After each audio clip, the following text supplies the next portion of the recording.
These are must-have Warlock builds going into the Edge of Fates, and no, it's not well. With the new systematic changes coming, these builds are optimized to dominate the new content.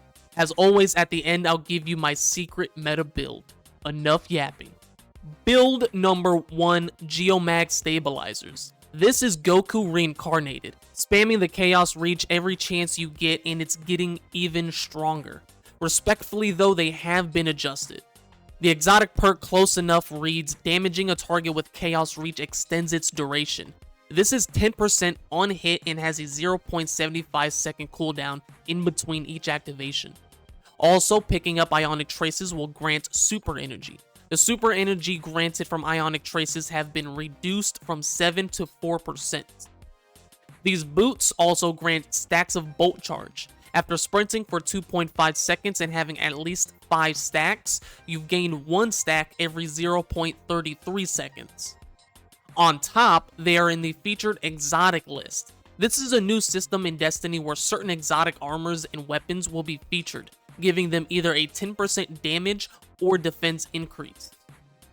We're going to be using Chaos Reach. This gives a 90% damage reduction upon activation. After 7 hits, the target will get jolted, and partially refund Super Energy on early deactivation, up to 30% if immediately cancelled. The aspects, we're going for Ionic Sentry and Arc Soul. I love the aggressive turret gunplay, it's so much fun. With Ionic Sentry, defeating targets with kinetic or arc weapons / abilities to gain charges. At 6, you can throw down the turret. The turret also blinds upon landing and gives 1 stack of Bolt Charge on hit. And the Arc Soul for an extra turret. You can swap either of these for Electrostatic Mine for more super ability spam. Fragments. Spark of Beacon, while amplified, your special or heavy weapons create a blinding explosion on kill. Spark of Resistance for damage reduction while surrounded. Spark of Shock to make our grenades jolt. And Spark of Discharge, arc weapon kills have a chance to create an Ionic Trace. Upon picking these up, will grant a stack of Bolt Charge. Weapons. Primary slot, something with a perk that recycles ability energy like, oh, what do you look at that? Recycled energy. You got Miramago. There's also other perks like Pugilist and Demolitionist. In your secondary slot, I know I always recommend Undeaded and Forbearance. It's just too dang good. Use your favorite arc heavy hitter. Yesterday's question, Lodestar. Your heavy slot, Thunderlord. You got Terminus Horizon or Temptation's Hook. The armor stats, look, I'm sorry, I'm not a Warlock main, my armor kinda sucks, but I would prioritize Super, right? Gotta start using the new lingo. Health and Class. And here are the mods. Build number 2, Rhymecoat Rymant. The Sub-Zero build. The exotic perk reads, Bleak Watcher turrets are enhanced with extended range and are surrounded by stasis crystals and a storm.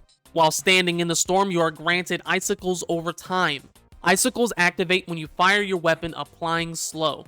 The loop is to create as many turrets and stasis crystals as you can. You can use this offensively or defensively. This is also going to be featured on the exotic list. Aspects. Bleak Watcher. When holding down the grenade button, it will convert into a stasis turret, comboing that with Rhymecoat. I like Glacial Harvest because picking up stasis shards will grant Frost Armor.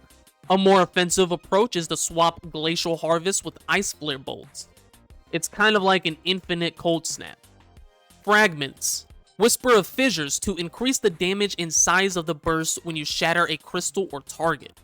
Whisper of Shards to give us more grenade energy. Whisper of Conduction because we're going to be making a lot of shards.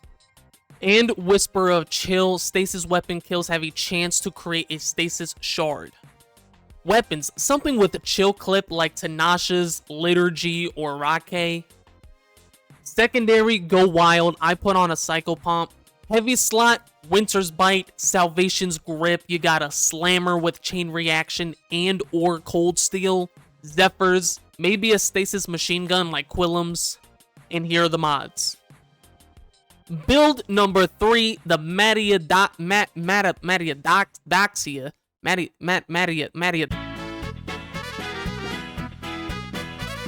whatever. The loop is suspending your arcane needle in tangles, as well as some destruction from everything Strand has to offer. The Matadazia exotic trait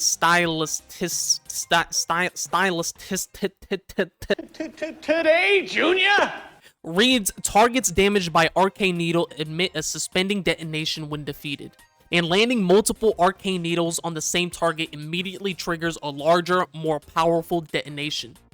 Defeating suspended targets grant melee energy, and your arcane needles are strong against barrier champions. Now that's actually pretty cool.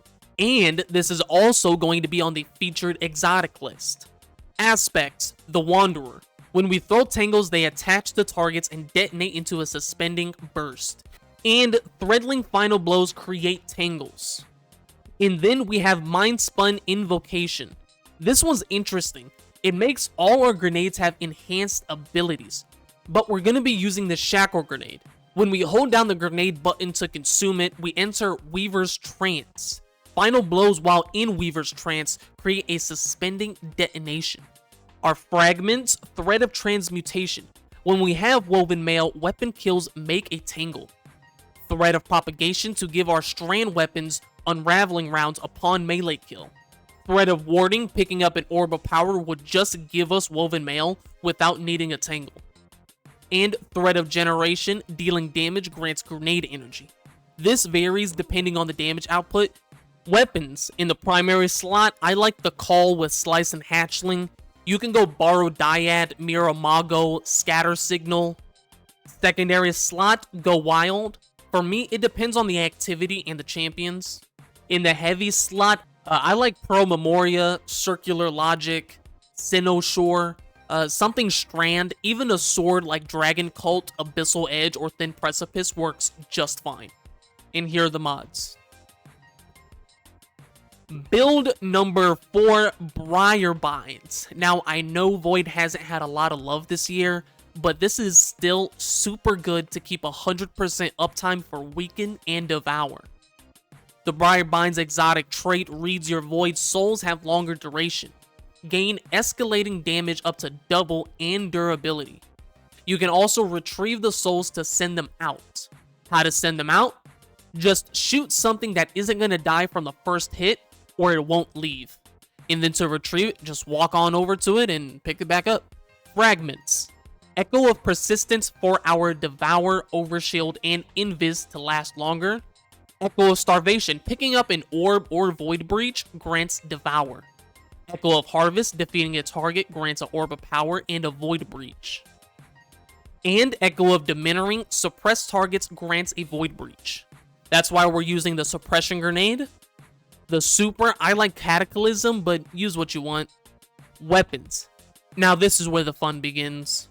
Primary slot, go nuts. You can switch this up depending on the encounter or champions. But the secondary slot is Buried Bloodline. This fires double tracking bolts and landing bolts, leeches health from the target. And getting multiple final blows will grant Devour. There's the synergy to having 100% uptime to Devour. Otherwise, you got Lotus Eater, Recluse, versus Velocity Baton.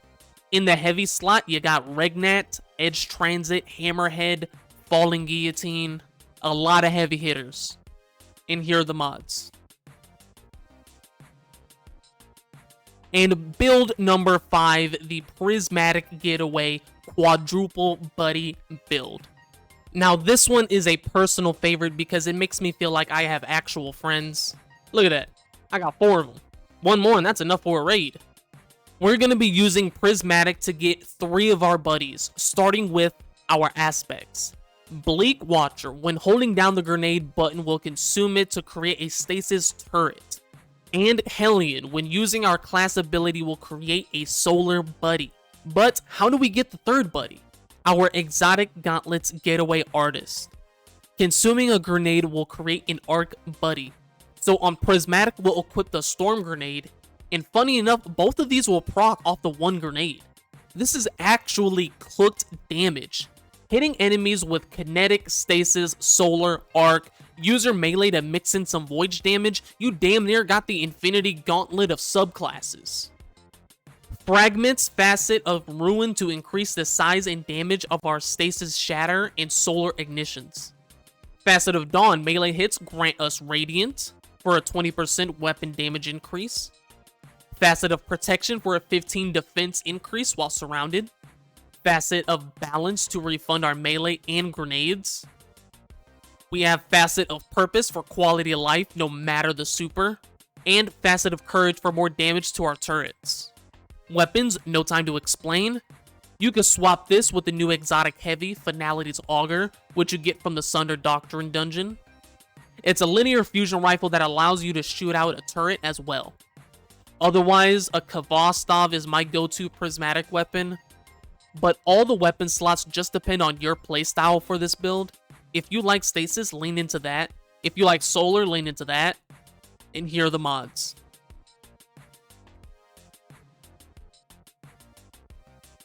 And now for the super secret meta build that no Warlock has ever heard of. Here it is. I lied. It's well. Do your jobs, Warlocks. That's right. You've been duped. None of these builds are good. I'm kidding. Maybe. But I would definitely keep one of these in my back pocket. Like a well or a speaker site. Or a well. Right, or well, you know. And there you have it, folks. That is my top 5 best Warlock builds going into Edge of Fate. Thank you so much for watching. Please check out the stream. Stay tuned. I'll have more builds coming pre and post Edge of Fate. And as always, GG, fellers.